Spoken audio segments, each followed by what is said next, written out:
There is a quiet, necessary violence in the modern world, the silent imposition of one person's turmoil onto another's peace.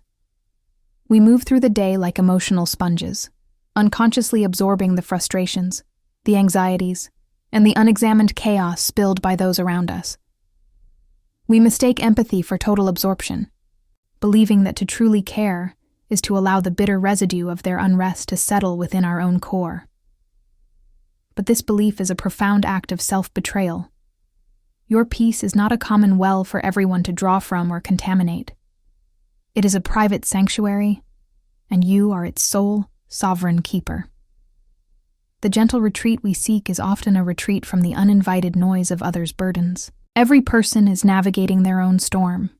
They may be loud, they may be demanding, or they may simply leave their emotional debris at your doorstep.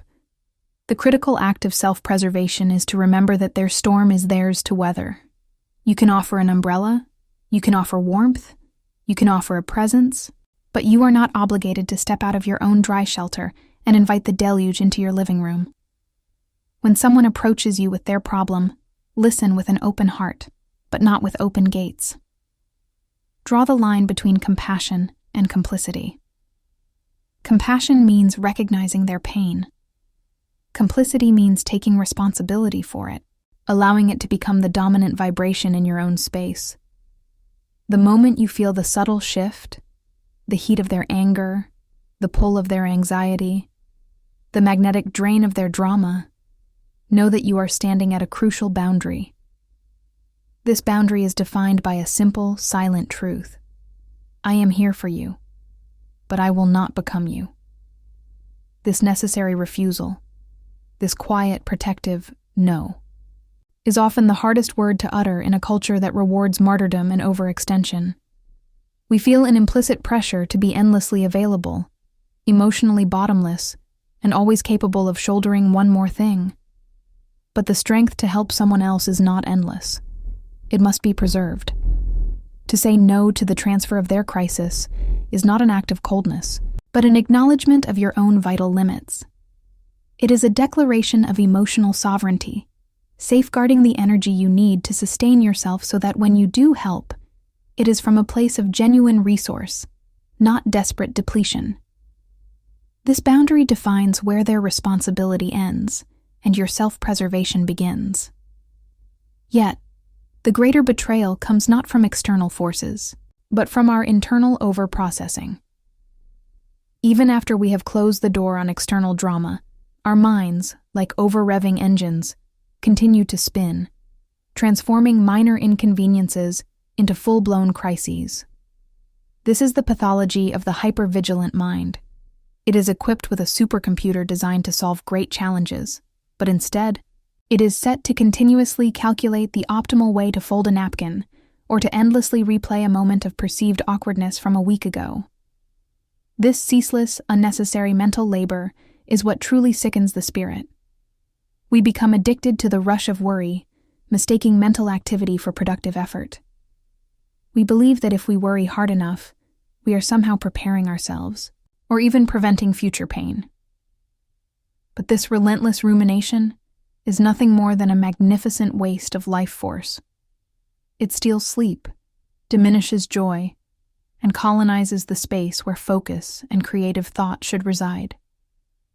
The mind burns itself out on scenarios that will never materialize, arriving at the truly important moments of life, already profoundly exhausted.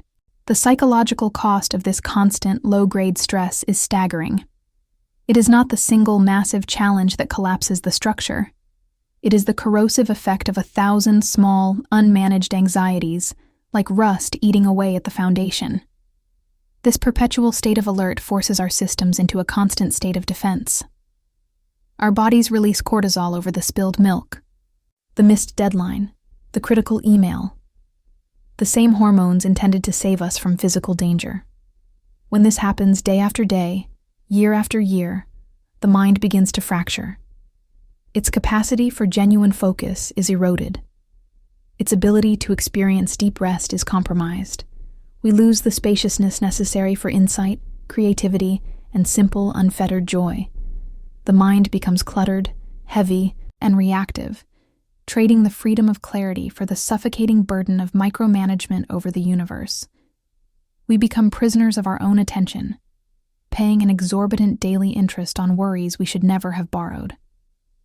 The root of this self-sabotage is a misplaced sense of importance. We are masters of making mountains out of grains of sand.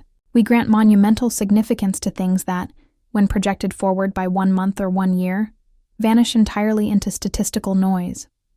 The slightly delayed train, the forgotten grocery item, the fleeting moment of social discomfort, the low engagement on a digital post, the mild displeasure of a colleague.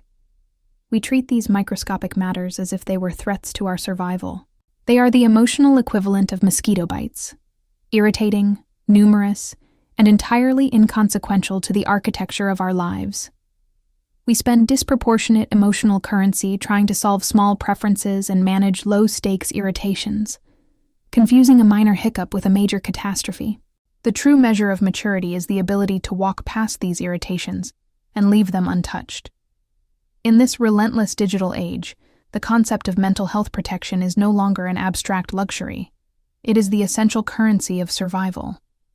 Every moment of this era is designed to pull your attention outward, to fragment your focus, and to convince you that urgency is equivalent to importance.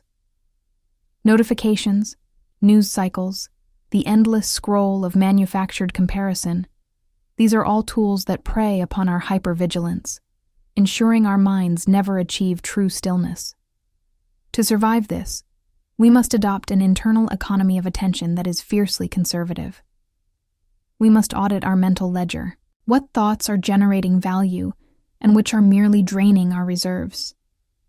The average person today is in a permanent state of psychological debt, constantly overdrawn by the demands of a world that expects immediate, high-quality emotional and mental output, regardless of the internal cost. We are not designed for this constant demanding exposure.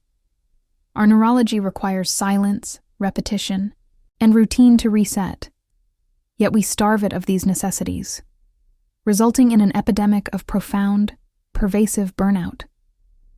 To protect yourself means to consciously lower the volume on life. It means understanding that the ability to remain calm in the face of chaos is the most powerful resource you possess.